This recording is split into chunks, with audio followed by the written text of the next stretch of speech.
Hello guys, সবাই কেমন আছেন? আশা করি ভীষণ ভালো আছেন। তো আমি এখন এসেছি ছাদ বাগানে। আর আজকে ওয়েদারটা দেখুন কি সুন্দর। এই যে এখন সূর্য প্রায় অস্ত যাওয়ার মুখে। আর এখানে যে বদমাইশি করছে এই একটা, এটার নাম হচ্ছে ডেজি। এটা ডেজি আর এটা কোকো। সব সময় বদমাইশি করে। এটা হচ্ছে বেশি নটি, এটা কান তেরা মুড়ে দিতে হয়। এই যে চড়ে যাচ্ছে। এই কী করছিস তুই? তো আমি যার জন্য এলাম সেটা হচ্ছে আমার ড্রাগন গাছে একটা ড্রাগন ফল পেকে গেছে। তো সেটাই আপনাদের সাথে শেয়ার করতে এলাম, দেখানোর জন্য যে আজকে তুলবো না, পরে তুলবো। আর ড্রাগন ফলটা হচ্ছে যে এই যে এইখানে এই গাছটাতে এর আগে 2 থেকে 3টে ড্রাগন ফল আমি পেরেছি।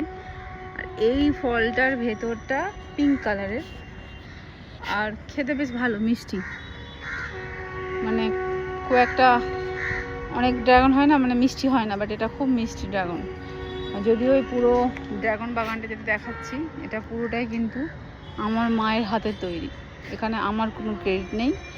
মা লাগিয়েছে, মা যত্ন করে, আর বিক্রম আছে, ও জল দেয়। আমি এতে জলও দিই না, আমি এতে যত্নও করি না, বাট ফলটা আমি পারি, আমি তুলি। তো যখন তুলবো তখন আপনাদেরকে আবার দেখাবো। তো এখন টাটা, আবার দেখা হবে অন্য একটা ভিডিওতে। Bye bye.